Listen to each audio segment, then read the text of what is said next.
Muddy Creek Raceway here, Lucas Oil Pro Motocross Championship, but it is not a Muddy Creek Raceway. A lot of rain all week leading up to this event, but it has turned out perfect. Here's your MX versus ATV track map. The place is really shaped up after practice this morning. Yeah, it's really come around real nice, and we saw that. I think a lot of riders were predicting that as well. Go up the hill and start, make that sharp left, then you come through this long right-hander, slightly off-cambered, downhill, into a sharp right-hander, over what is the Lucas Oil finish line jump, past the control tower over this left, and down this pretty fast straightaway, seeing the riders really trying to scrub the jumps, keep the speed, get the wheels in the ground. Then now one of those long lefts that keeps tightening up into that sharp left, which is also off-cambered. Then you got to get this corner nice and clean as you drop off this little ledge through the gears. Got to get over this triple step up, the Red Bull, what do they call it, the bomber. Yep. When you land hard on the brakes, sharp left, quick gas, just off that drop off into a sharp right, and then down this long straightaway. We've seen a couple different variations of how to get through here. Faulkner showed us almost how not to get through there. Then the back part of the track starts tightening up just a little bit. This is where the ruts and bumps are starting to develop, and the base is starting to come through, which is slick because there's still some moisture down there. Over that Lucas Oil jump at the top, kind of square this corner up, same thing, drop back down. Then you make a bending right into the sharp left, and you go back past where the mechanics area is. Look at your pit board, see what's going on. You got rid of this jump, but then you make a right, loop back on the straight, and that's a left here, Muddy Creek. So now the sunshine is out, so it is a completely different track from the last time these 450 riders saw it when it was muddy and slippery in practice. See how it goes in the races next. And fans, treated to a great afternoon of racing here at Muddy Creek in Tennessee. 450 Moto 1 is on the gate. Jason Wygant joined by multi-time motocross and supercross champion Grant Langston for the call. Georgia Lindsay patrolling the pits and podium and starting line area all day, and riders in the 450 class taking off on their sight lap. You see a track that has changed rapidly from what they had in practice. They didn't really rip the dirt deep for practice because they knew rain was coming. Now the rain has come and gone. Now they've ripped it up deep, so there should be some lines, some ruts, some bumps, and we believe some great racing. If we can get Muscan, Tomac, Baggett, Vogels won a moto, get those guys up front, should be good.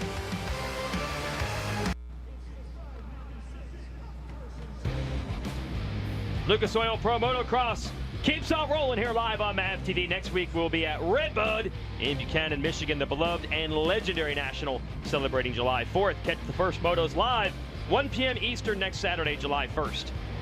On MAV TV, and also you can be watching on the NBC Sports Gold app. Riders have pulled into the starting gates, and we're going to be ready for racing here at Muddy Creek. Certainly was exciting last time out at High Point as this wide open 450 championship continues to roll. High Point National. Let's go racing in Pennsylvania. Oh, Tomac down. Oh, whoa. Craig, mistake coming in and out of the corner. Dean Ferris going for the lead. And Baggett's able to squeeze him out. Eli Tomac is back on top. Great battle for second, but the leader Anderson right ahead of them. Next to the podium. Oh, and a mistake for Anderson. And another mistake by Anderson. And Tickle looks to have second. And Baggett's on the inside of Anderson. And Muscan able to make it through. He made the points. I'm coming back. And he makes it. And Grant tried so hard. And Greg Baggett has his second straight overall win in Lucas Oil Pro Motocross.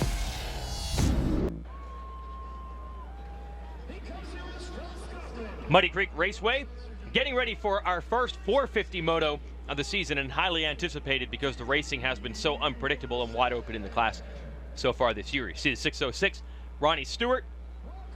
You cannot quite see, just take my word for it. It's under the umbrella, but there is a Garmin Verb helmet camera on him, and we had that on earlier today, and we'll give you some footage. His mechanic heard you. Okay, thank you very much for the plug.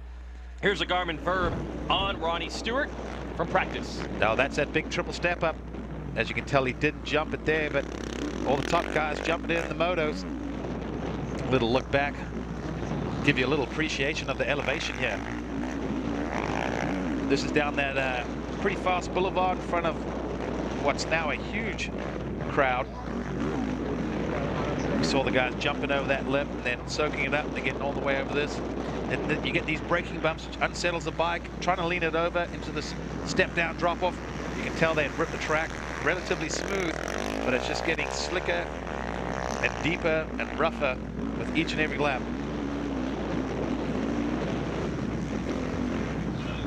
This is going up to the back part of the track, and if you look carefully at the ground, you see there's some chocolate cake, but then you see that shiny line developing on this part of the hill. There's a very hard base that is going to become slick and deceiving to the riders. You want the chocolate cake, you don't want the butterscotch hard candy. That's when you start sliding around. Hey, our FMF Privateer Power Award winner is John Short. TPJ, now called, that's the professional journey. Backed by Verbo. Is that what it has on his chest protector? It's got a place that someone can go live in?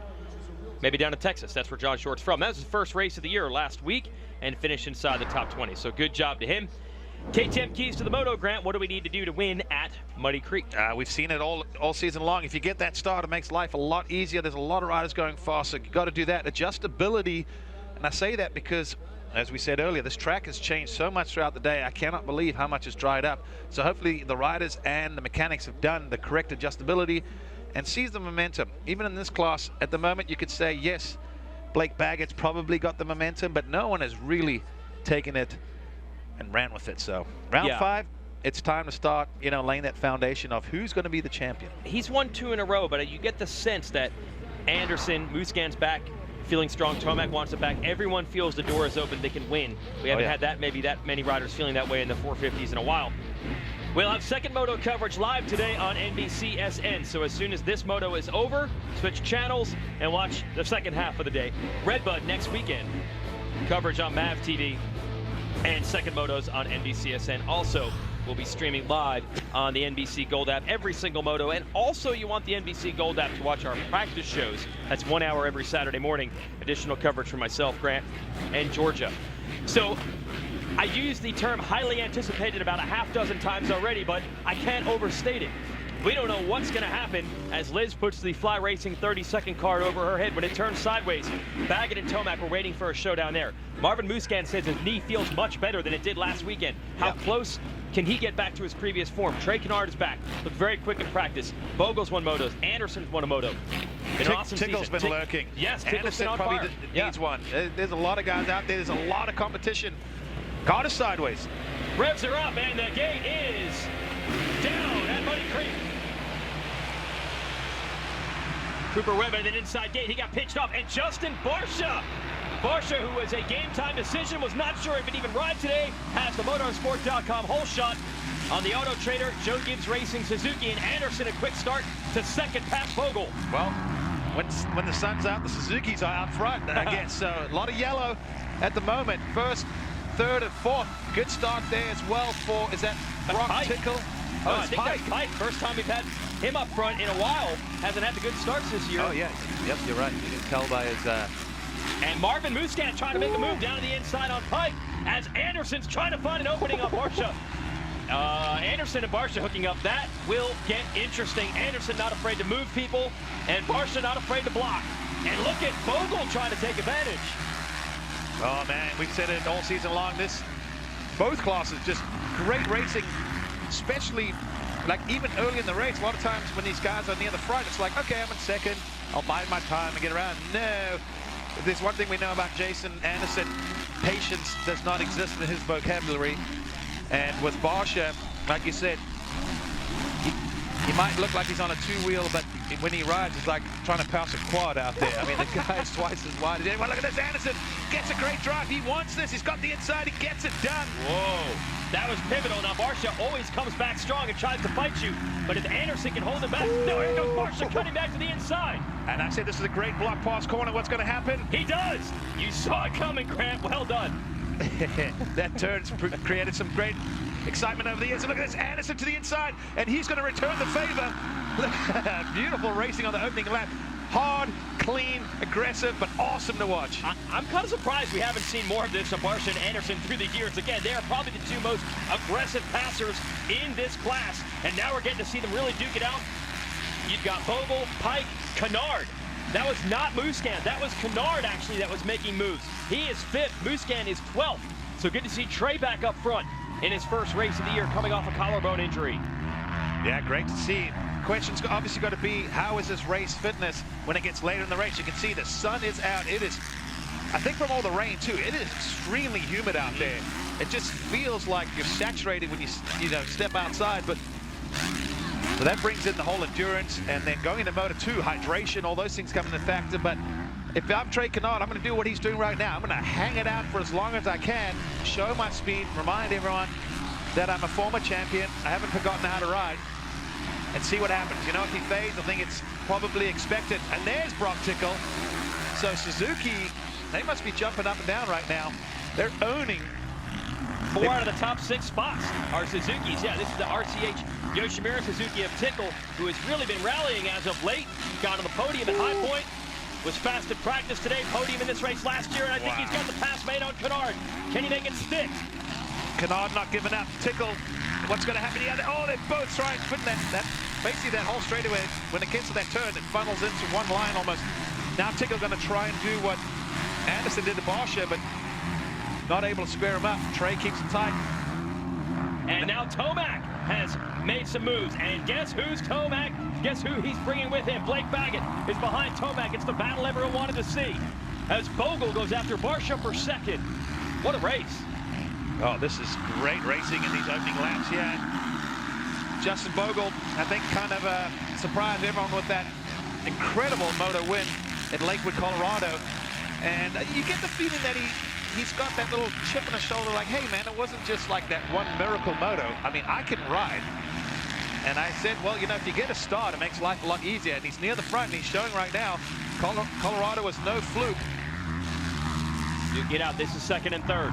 Then you go back to Pike, who is in fourth. Pike hurt his wrist a little bit. Re-injured it at High Point, but he did get to ride this week and says he's okay. Good enough to make it happen. So a battle of the Suzukis right now. They are second, third, fourth, and fifth. Anderson trying to get away right now. He's stretched it out to 4 seconds already. Georgia, what are you hearing on Pike, who's just outside of this battle? I spoke to him last week, and he said his wrist is still weak. He's still coming back from the injury, and the only issue with that is it's 6 of one, half a dozen of the other. If you ride, it makes it sore. If you don't ride, you miss out on the fitness and the strength. So for him, it's, you know, practicing during the week is tough because he doesn't want to make it swollen, make it sore, but he just has to get through the pain. And we know that Weston Pike eats concrete for breakfast, as he said, so he's not too worried about that. No, he's as tough as they come. Great battle here between Bogle and Barsha, just ahead of Pike. Bogle's going to launch to the outside, but as you mentioned, it funnels into one line here, and Barsha's able to hold him off. Yeah, Bogle trying everything. Barsha riding well, and obviously doing what he has to do, which is trying to defend that position. So Bogle now just going inside, outside, wherever Barsha doesn't go, he's trying to find that different line, which is tough in some sections because we've seen with this track being re-groomed because of the rain and all the issues we had earlier. Some of these corners really only have one good line. There is Tomac. Yeah, he's made a bunch of passes. He's gotten by Tickle and Canard, and he's leaving Baggett in his wake. Oh, Cole Seeley down. The factory Honda rider, tough break for him. Not a good start, and now appears to be out of this moto. Shaken, hopefully not stirred. Back to this battle with Barsha, who again didn't even know if he was going to be racing today. Went out and practiced to try it. Hit his head last week at High Point. He did pass the concussion test, but sometimes these guys still don't feel race ready. Right now holding down second. Here is Tomac on the Monster Energy Kawasaki, and he is a monster. He's on a charge right now, making a couple of passes. And the opportunity is there to make some points up on both Musquin and Baggett. He's ahead of them right now. Musquin is 9th, Baggett 7th. For some reason, there was the wheels on the ground flags. You see the riders trying very hard to keep the wheels on the ground.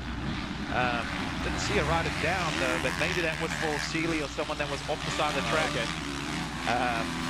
So we hope, hopefully Cole is not injured. We saw him limping, getting in the Alpine Star medical vehicle. They go check him out. Hopefully he just kind of maybe tweak the ankle or something and take that bad boy out, throw some ice on and come back to Moto 2. But this battle is heating up. Look at that. A little bit sideways there for Pike. Tomac just to battle for 4th. Then behind him you have Tickle with Baggett trying to get him. That would be for 6th. This one-line section. Oh, Tomac's still going to find a way to make it happen. Move. Yeah, he basically forced Pike to the outside of that main line. Was able to get it done. I'm sure for Pike right now, that wrist probably not feeling so great. But the good thing is, when you're racing, the adrenaline helps compensate for that. Look at that, there's Baggett now. So he's going to be seeing Tomac stretching it out and making these passes and starting to take off in the distance. He'll have to respond, and he's bringing Muscan with him. Marvin was the points leader a week ago, then struggled at high point with the knee injury, but did say that he feels a lot better this week. So let's see what Muscan can do. Can he stay with Baggett? Baggett is in a hurry, trying to get around Tickle. He's got an inside line. Will it work? Oh, he does. He does. Usually if you got the inside line and you put your nose in there, more often than not, you're going to seal the deal. Oh, Tickle, look at that great drive out of the corner. Tickle, another rider that grew up racing at this track, originally out of Cary, North Carolina, that research triangle area that's close enough to Muddy Creek in motocross terms to make it a local track. Probably about 6-7 hours from here. Tomac, he is cleared Pike. He's starting to pull away, and you can tell he is hustling. He wants to get to that Bogle and Barcia battle. Barcia still holding him off.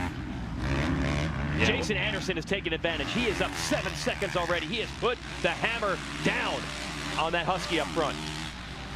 Yeah, he seems to be checking out. He's got the pace, even his lap times. Look at the last time around, 154. Most of the riders pretty much in the 156 range, except for Tomac, who was at 155. But Anderson absolutely carrying this track up. And Anderson is a best lap in the 152s. No one else is under 154 with their best lap. Except Tomac. Oh, He's he also did. had the Yes, he pace. did. Tomac, you can see it right now as Bogle's still dealing, trying to find a way around Barcia, and he's going to be in a sandwich now. Barcia right in front, and Tomac right behind. Yeah, this will get interesting pretty soon. Yeah, what's going to happen first? Can Bogle figure out a way around? No, Bogle bobbles. I think because Barcia hesitated a bit, but Tomac had nowhere to go. Couldn't get around either. Yeah, a little chain reaction right there. The only problem with this is it starts bunching everyone back up again, so Pike and Baggett and Tickle, you might see them sneaking back in the mix. Yeah, it's their chance to get back in this. Anderson has opened it up to 8.9 seconds. He led a bit at high point, second moto last week. Baggett and Tomac were able to catch him. He wasn't too happy about that. This time he's going to try to run away. Freight train battle right here.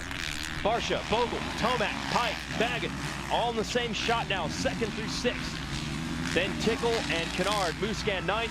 Cooper Webb, you saw him get pinched off the start, is up to 10th. By the way, Tomac's teammate Josh Grant had a crash practice. Grant, you went over there. Josh Grant not racing today. Yeah, he went down on that long right-hander off camber off the start there.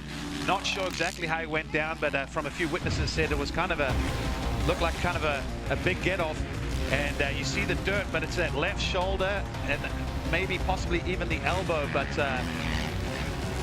that's pretty much what's holding him out, is that sore left shoulder at the moment. So wishing Josh a speedy recovery. Hopefully we'll see him back next race. Once again, this battle just keeps going. Unbelievable. Bogle cannot get around Barcia. Barcia, this is what he does, man. He fights you for position, no doubt about it. And Tomac can't figure out a way around Bogle, and they're all going to funnel to this inside, this left side, in this corner. Oh, well, not quite. Barcia's actually figured out a new way to get through there. Oh, Tomac's got an opening. Not enough, though. Yeah, Bogle went to the inside, closed that door. Tomac saw it partially open, thought he could go and put it in there, but not this time. And all the while, Pike and Baggett getting closer and closer. Now, in Baggett's best races, he usually puts in his best laps in the second half. So now you have to wonder, is he stuck back there behind Pike, or is he waiting to pull the pin and really explode on this field? Tomac, he's going for it already. Here's his chance. He's got the inside. Can he just put the bike in there? He does, and he gets a position. Nice move from Eli Tomac, and a big launch up that start straight. Bogle's coming back, though. Not laying down. Not able to get Tomac back. So Tomac locking down third place. Next up ahead will be Barcia. Barcia actually pulled it out just a little bit, though. Anderson's lead is up to 11 seconds, so he is absolutely flying up front. Couple things to note at the same time. The charge by Tomac. Baggett trying to come forward. All those Suzuki's hovering near the front, and Anderson pulling away from all of it. Hey, I'm Eli Tomac, and you're watching the Lucas Oil Pro Motocross Channel. Back, you can watch every minute of every moto, including these passes. by Eli Tomac with NBC Sports Gold. When we go to commercial break on TV, NBC Sports Gold keeps on rolling. Also get coverage of our practice show every Saturday morning and all 4 motos live and plenty of great archives and other footage. NBC Sports Gold, go to promotocross.com to buy it. Eli Tomac, a clutch pass. He had to pull the trigger and get around Justin Barcia, and he's made it happen. He's up to second. Yeah, real power move right when we came back from commercial. Square that corner up, steering with the rear tire, power sliding. And I believe we have a replay of this. Watch this. Watch this. That's full commitment. He's on the gas early. Look at that. Just takes the line away. Kids at home, if you're watching and you're getting frustrated, you don't know how to pass, that's what we call making it happen. Yeah, that was not a line there. He just put the bike where he needed it. He made it happen. Yes. Yeah, exactly. So now Tomac will try to set sail after your leader, Jason Anderson, who has opened up a 14-second lead. And the focus goes to Blake Baggett. Tomac has done what he needed to do. Got his way through all this traffic. Can Baggett do the same? He's been behind Pike for quite some time. Pike behind Bogle and Barcia. Halfway through the moto, 15 minutes to go. 15 minutes, you can save 15% or more if you call Geico. Your insurance for your car, home, boat, RV, whatever it may be. I might want to insure my Baggett. voice because I'm probably going to lose it with all this racing. No! Baggett thought he had Weston Pike, but then he probably didn't realize it's Weston Pike. And as Georgia said, guy eats concrete for breakfast. No, you do not try to move Weston Pike. So Baggett had 99% of the pass made, and Pike was able to hold him off. This is big for Baggett right now. He cannot get stuck behind all 3 of these guys, but he has not been able to make tracks around Pike. He's been stuck there for a while. Tomac has cleared all these Suzukis. Baggett's gonna try again. Great to see Suzuki having some success. I know it's probably been a little bit of a frustrating, season or couple of years, but this is great for RCH as well as Auto Trader, JGR team. Get the poster shoot going here. They got all 3 bikes in the air at the same time. Pike is trying to make the move on Bogle, and he does it. What sore wrist? I think by a sore wrist, he means if a boss fight was to break out, maybe he couldn't take everyone out. But otherwise, he can ride. Okay, he can do some damage. And Baggett is just getting roosted, bumped, rammed, jammed. He's got Suzuki's on his left, his right in front of him. Cannot find a way around. And through it all, Barcia maintaining the spot. He lost 1 to Tomac and 1 to Anderson, but is still clinging to a podium. And you almost feel like the fact that Bogle wasn't able to get around Barcia early in the race, it seems like it's disrupted his rhythm. And now he's in this battle, and it's like, yeah, sometimes it gets a little frustrating. You lose it a little bit, putting it all together. And Baggett must be just going, man, I'm not seeing red, I'm just seeing yellow. Oh, and Bogle from the outside slams the door shut. Baggett's got this inside, but he's not close enough to make it happen. Bogle got passed there by Tomac, so he knew better. And this is, for Baggett, in a normal circumstance, you just say, hey, man, he's points leader. Got to just make the most of it. But it's a little different because of some of the bold words that he's put down as of late. And you know that Tomac and some of these other guys are motivated to show him. I know Anderson is for sure out front. So it puts a little pressure on Baggett to back it up from the things he's been saying lately. Last week he said Tomac had a first lap crash at High Point, came back to 12th. And Baggett said, I had a first lap crash in Colorado, I came back to 3rd. But right now, he cannot get through this wall of Suzukis. And I think that's the best way to say it. It's a wall of Suzukis. And we don't often say that, but I know I'm repeating myself, but what great racing we've been treated to all season long, every moto, every lap. This is phenomenal stuff. And Baggett, who was just saying, oh man, he's the man with the momentum. He's the only one with the big mo going on. And now he's sitting here probably going, what is going on? Like, I'm giving it everything, and these guys are just hauling the mail. This is exactly the way the racing has gone in both classes this year. Just when you think someone has momentum, somebody pulls it away, and the rut pulled the foot away for Baggett. Wow. Down there, pulled the foot off, but nice save. It was a freestyle move right there. It was a can or a knack, not on purpose. I think Baggett has had to take a breath and kind of reset himself now. Yeah, he has another look. You'll see what happens. I think he slightly, does he overjump? Oh, you see, does the wipe. That means he's out of Terrells. Didn't probably see that right. Watch, bottoms out. Oh, my goodness, that had to get the heart rate going right there. Yeah. But I know it's already beating pretty hard. But that's the thing that's happening once you're in these battles. Sometimes you get frustrated, like, I need to get around them, and then you start trying, and those little things can happen. and you got to watch it because it can bite you. And finally gets the deal done on Bogle there. Wow, that was a lot of work, and he's only gotten one of these riders so far. Well, I can say the entire Suzuki wall, he did get around Tickle earlier, so he's actually gotten both. Well, you're so happy he was doing a knack-knack. That was a knack-knack, not a can-can. Yeah, the judges have it. So he's gotten around the RCH Yoshimura boys. Now he's got to go after the JGR Autotrader.com Suzuki teammates, Barsha and Pike. Anderson's lead is stable. It's still 11 seconds. Tomac not able to make up much ground. Cut it from 14 to 11. But that's not anything to be alarmed about if you're Anderson holding it down out front. Yeah, at this point, it's Anderson's moto to lose, and I don't see that happening. He's got the pace. He's maintaining that lead. The question is, who's going to be third? Because at this point in the race, third, fourth, fifth, sixth, and seventh are all right there. Still about 10 minutes and 2 laps to go, so plenty of time. Baggett's going to get Pike and Barsha, but he's not right on them right now. They're right on each other. And it is Barsha ahead. Pike on the 32 is next. And he's looking for running room. Best moto of the season we've seen this year for Pike. Barsha, they almost tucked the front end. Says that they're somewhere, I know right now, probably Jeremy Ulrich is going, come on boys, just keep it clean, keep it tidy. Don't knock each other down. Yeah, Please. please. You got Baggett behind you. Get one of these Suzukis up on the podium. That would be the goal for Joe Gibbs Racing right now. And what is the closest race to their home base in Huntersville, North Carolina. The NASCAR outfit. No! Everyone needs to take that rut in the middle, so there was nothing Pike could do. He had an opening, had to give it up. And Barsha, for the moment, able to keep his teammate behind him, but Baggett has gotten close. Oh, Baggett has eaten so much roost in this moto, and he's getting a couple more shovels full of it from Pike in a battle for fourth.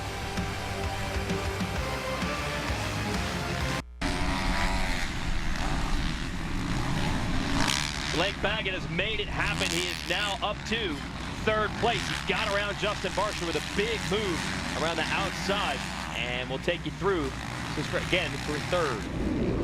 Yeah, Baggett just trying to get around Barsha. Watch this. Watch the speed into the corner. I mean, he launches that and then just gets on the gas. See, Barsha made a little mistake, but he was trying to protect that inside, and Baggett figured, I know what he's going to do. He's going to keep that inside, so I'm just going to watch this. I'm just going to hammer down. Watch here, right here. Just let's go the brake, big launch, and then back on the gas.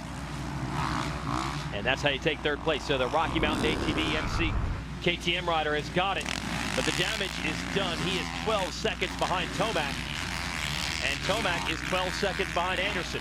So once again, we're going to say, you just hook these guys up off the start. Quite a grudge race it will be. Now we're going to check in with Marvin Muscan here, your former series points leader, riding with the knee injury. It is a torn meniscus, but he told me that the meniscus tear is not actually that significant, not a full tear or anything like that. So he thinks he can keep on riding and not get surgery. It was really more of the problem that he stretched a lot of the ligaments in that knee. So 1 week later, felt a lot better and certainly doing well here. But unfortunately for Marvin, even doing well and running in 7th, going to lose a lot more points. Yeah, well, the good news for Marvin, though, is they are, what's that, four riders right in front of him. Barsha, Pike, Bogle, so, well, basically the Suzuki blanket. Yeah. So, still a lot of valuable points up for grabs. Just under 6 minutes to go, plus 2 more laps. So, you know, about probably 6 laps, I would guess, they got out of this. That's plenty of time to move up. Saw a little shot of Cooper Webb in there. Just outside the top 10. Yeah, how about Trey Kennard still hanging in there? Give a shout out to him. Back in racing.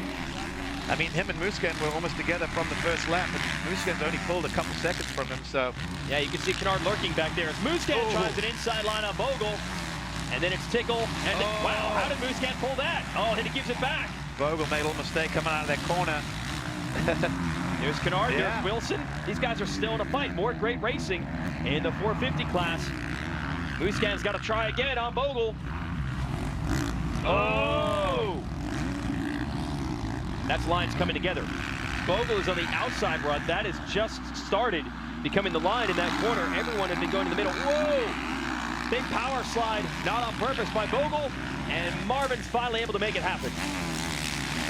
And here comes Tickle. Oh, it's coming unraveled for Bogle right now. I was just about to say, it just looks like he's really just lost his good race rhythm. He's squaring out every turn. He's almost stopping in the middle of the corners.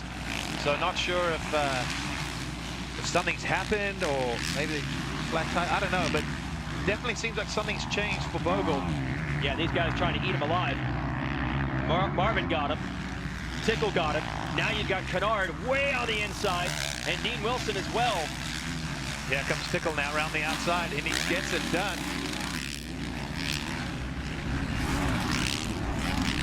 Kennard around the outside. Can't quite get it done. Still, that Suzuki wall or blanket, whatever we're calling it, a nice renaissance for that team. Remember, they got that Moto win with Bogle a couple weeks ago. After their pits were on fire, literally. Yeah, so a good recovery to even go racing and then win a Moto. This is the team that won the title last year on the Suzuki with Ken Roczen. Ken Roczen moved on to Honda. He's now hurt. But good to see with Bogle and Tickle. They've become consistent threats. Tickle on the podium last week. Bogle with the Moto win in Colorado. And they've certainly been in the thick of it today. Oh, Dean Wilson now a huge charge on Kennard. And they're getting Bogle. Something has gone wrong for Bogle for sure. He lets both of them go by. Yeah, look at him. He's basically cruising, and he's just staying out of the rough lines. He's running a great race earlier. Remember, he was trying to get second for the longest time for Barsha. So we're going to assume something has gone wrong for Bogle. He was riding very well. Wilson taking advantage. He's gotten around Webb. He's gotten around Kennard. He's gotten around Tickle. That'll put Wilson into 8th. Good ride for Dino. My bad. He's not around Tickle, jump Bogle, not Tickle. And we're going to give you the motosport.com whole shot replay. Well, if you actually look carefully, you'll see a lot of yellow looking good coming in the first turn, especially on that right-hand side of the screen. Oh, even, was that Ronnie Stewart from the outside? Yeah, another one. 5 Suzuki. Yeah. And there's Barsha getting that motosport.com whole shot award. Keeps it clean, keeps it tidy. Look at that power wheelie out there. Look at all those guys. Wheel off the ground. I love those slow-mo shots. You really see all the action that goes on in one corner. Hey, this guy, he's leading. He's dominating. Absolutely. We haven't seen much of him because the racing for second through about 11th has been dynamite in this Moto. But Anderson, we talked to him a bunch in our practice show on NBC Sports Gold. I think he told Georgia Lindsay 3 or 4 times, I want to win, I want to win, I want to win, I want to win. And you could tell he had that eye of the tiger as soon as the gate dropped in this Moto. Good start, quick pass on Barsha. There's no catching him this time. Lost the lead at High Point, but he has been aces here at Muddy Creek. Well, I want to win, I want to win, I want to win. Well, he's showing it. I mean, he's been proving it. He's riding like a guy that is extremely hungry. And we said it earlier in the show, no one's really grabbed this series by the horns and taken control. And I think someone like Anderson is sitting there going, you know what? This championship is as good as mine as anyone else right now. I just got to start putting it together. And we've seen with Tomac on his day, there's days where he's untouchable, but we've also seen that Tomac, his worst enemy is himself at times. Yeah, so Tomac getting up to second, scoring solid points here is good as well. But Anderson rallying, we mentioned it several times. He did not race the first Moto of the season. Got hit in the eye with a rock in the goggles. Didn't finish it. First Moto of the year, got 6th in Moto 2. So that left him in a huge points deficit coming out of the opener.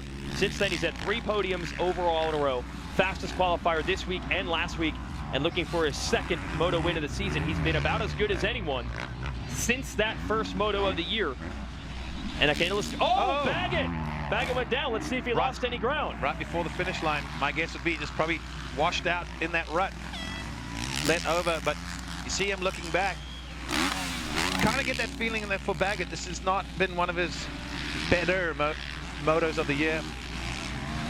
It seems like a lot of work to get that. All right, so here we see it. This is coming that last turn, coming in and gets the bike lane over, and it almost looked like the inside foot peg caught the ground, which because you see the dirt dragging, and then it almost like it pulled the bike down. Keeps the clutch in. Yeah. Sorry, Ronnie Stewart that went by him. That's actually who Baggett rides with a lot down at his El Chupacabra Ranch in Florida. So he didn't lose any positions. He's still 3rd. And I don't think he was going to be able to really make a dent or a run at Tomac for 2nd anyway. So it really doesn't make much of a difference, that crash. But if you're Tomac, you can say, hey, we started together. I can't do traffic more quickly than you did. And these three are really setting themselves up. A great dynamic between Anderson, Tomac, and Baggett. They'll be glad to take any little bit of confidence they can in any of the battles between each other. Right now, though, it's advantage Jason Anderson. What a ride. El Hombre. Yeah. Killing it out front there. He's got a signature untucked jersey. And trust me, it's not Thor's fault. No matter what gear he's ever worn throughout the years, he cannot keep that thing tucked in, and that's his MO. 2 lap quarters out. So for Anderson, you can tone it down, but when I watch him ride and he gets in his zone, I don't know if he knows how to tone it down. He almost is like Tomac at times. There's one speed and one speed only, and that's hanging it out, just like his jersey. Nice. Good work there, Greg. Funny thing about Anderson, he's not known as being crash or injury prone for how wide open he looks. I mean, it seems like he's riding the absolute limit every single lap. As we go back to Muscan, he's trying to fight his way through this Suzuki wall. Let's see, he is now 6th. Steele dealing with Tickle. Tickle's got pressure from Wilson, who's been on a flyer in the second half of this race. Kennard 9th and Webb 10th. Wilson gonna try an inside line. Tickle on the RCH Yoshimura Suzuki. Wilson on the Rockstar Husky. Wilson has been good this year, but I think the way this class has gone with Baggett lighting it up, Bogle getting the moto win, Anderson working on one, so much variety of winners. You got to think if you're a guy like Tickle, who got the podium last week, if you're Wilson, all these guys have to think, well, it could be my turn.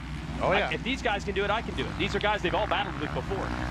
Well, we're also talking about, most of the riders we're talking about are former champions in one shape or another. Yep. So then, once you've had that taste of victory and had those titles, it doesn't feel fun when you don't even see the title hope at the end of the tunnel. So I think for a lot of these guys, like we're saying, is they all feel deep down. I believe a lot of these guys, like you said, feel like whether it's a race win, a moto win, or a podium, all going after the championship. A lot of guys have a lot of optimism. And Tickle has stayed close to Muscan. Muscan got around him. What is up with everybody wiping their goggles today? Like, put some tariffs on, boys. Just a few more. With laminates nowadays, you're all fortunate. You can see through it.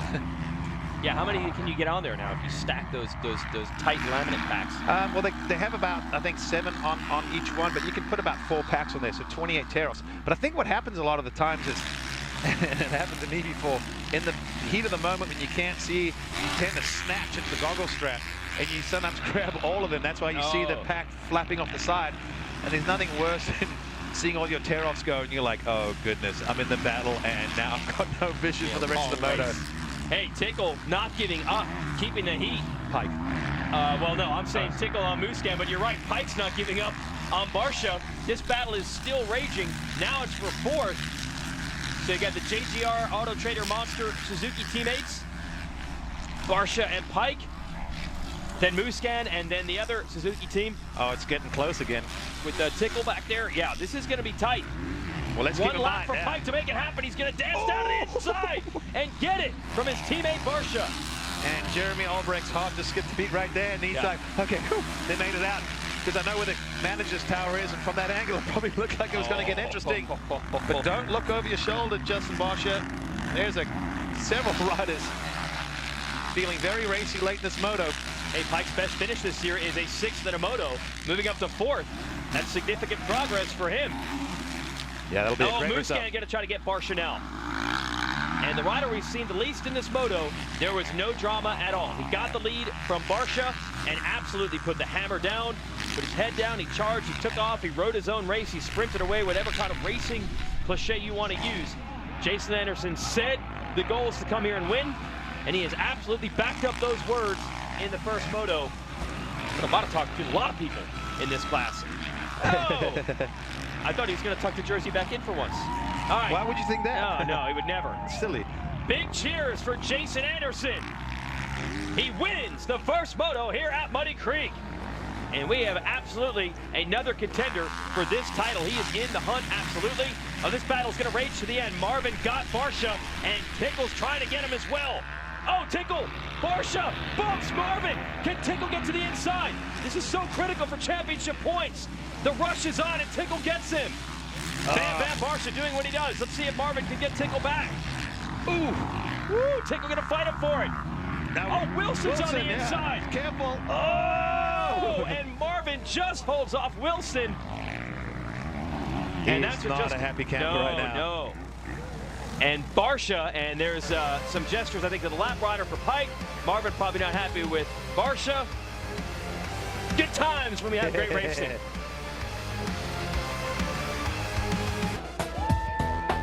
Welcome back to Muddy Creek, Tennessee. I'm joined by our race 1 winner, Jason Anderson. You've been saying all day long you want to win. Yeah. You took it this weekend today. How was the track out there? Yeah, you know, that was only one moto, so really looking forward to that second moto. I felt pretty good out there, and just really want to get it overall. You know, put that Rockstar Energy Racing Husqvarna up there, and we've been working hard. And, you know, I feel good on the track, so just need another good start and see what we can do out there. I'll let you get ready for Moto 2. Well done. That's big for Anderson. We'll show you how he got it with our Lucas Oil race recap. Justin Barsha and a gang of Suzukis up front. Anderson gets around Barsha. Barsha would battle him back. That's what Barsha does, man. He'll fight you for position. This is a great race for the #1 spot early. Yeah, he squares up this corner, gets to the inside. And this is one of those corners you don't want to try and fight for that position from the outside. Gets him back. But watch Anderson. Very next, well, it is a bend, but very next corner says, there you go. Yeah, these two riders not afraid of contact. Justin Bogle is putting in a great run. He was pressuring Barsha for second, but then Eli Tomac comes through and gets Bogle, takes over the #3 spot. And he needed more. Wants second from Barsha, and he just, as you said, Grant, makes this pass happen to get to the second place position. Now, championship leader Blake Baggett, this gets crazy right here. That is a knack-knack, not on purpose, not freestyle. He would recover from that, go after Barsha. This would be for third. Big move for him here, but a little extra drama for Baggett once he had that #3 position. Goes down. Yeah, just comes to this corner. Looks like he just drags it inside peg, then dabs, but the bike was getting pulled down. Fortunately for him, he was in a comfortable third, so no harm, no foul in that situation. Gets it back up, keeps the bike running, but nobody saw this guy. No, they never did. Once he got around Barsha, he was gone. Anderson wins the first moto and wins it big. Tomac, a good, solid charge through the pack. Same thing for Baggett. They end up second and third. Weston Pike, best moto of the year for him, finishes up in fourth ahead of his teammate Barsha. Let's send it down to Georgia Lindsay with Eli Tomac. Eli Tomac making those passes happen, as Grant was just saying. Been a lot of controversy over Blake Baggett's confidence, but it seems to have motivated you. That's all I can use it as, is motivation, and that was a better moto for us. I got off to a decent start, had to make a few passes there. And then at one point, I actually after I got through those couple of guys, I thought I was leading the race, so I felt like a major dork. I went across the finish line, did a fist pump, and I was like, man, that was a good moto. Little did I know Jason was gone and smoked us all, so need some better race awareness for next time. Thank you to Monster Energy Kawasaki. You know, well, hopefully we'll get out there with them at the beginning of Moto 2 and fight for that win. Congratulations, second place for Eli. All right, we are ready to go. Right, yeah. Eli opening up a little bit, going, I felt like a dog, you know, I thought I won the race, but didn't. But hey, that's second as close as you can be, though, right? You said those guys never saw Anderson. He didn't. Second motos today on NBCSN Live. Switch at the top of the hour to watch that. Let's go back to Georgia. Yes, Blake Baggett taking third place in that first moto. It seemed like you started 8th, you had to come through the pack, some struggles here and there, and then going down on the finish line. But for you, finishing third, are you happy with that, or are you just ready for second moto? Yeah, no, it's you know, you gotta keep it consistent. So as long as we're on the podium, that's the goal, and just got to give it up to the whole Rocky Mountain ATV MC, KTM, WPS, Fly Racing, Scott Goggles, Alpine Star, just everybody that's behind us, and just trying to be consistent. So a 3 is consistent for us, and we'll just plug away and see what we can do the next moto. Congratulations, third place. Guys, I'm excited for Moto 2. Oh, so are we. What a showdown brewing between Baggett, Tomac, Anderson. Let's see who else can get in there. Here's your Lucas Oil upcoming schedule. We'll go to Redbud next weekend. That is the centerpiece of the season, center of the schedule, center of the country. And of course, it's July 4th weekend. That is going to be a great one. Then we go to Southwick, week off. We'll be back Spring Creek in Millville, Minnesota. We'll wrap it up at the Ironman in Indiana on August 26th. That is round 12 of 12. we're going to check in with some of those Suzuki guys who are battling up front in this moto. Let's go back to Georgia. Yes, despite the wrist injury we spoke about at the beginning of this moto, Weston Pike came out 4th place. The struggle for you has been tough with your wrist injury, and yet you seem to go through the pain there. Yeah, it hasn't been an easy injury for me. It's been one of my worst injuries I've had. And, other than that, it's been a hard injury to come back to and to ride each week in, week out, and have the pain and crashing on it, injuring it, and trying to recover it has been a huge struggle. But able to get out to a good start.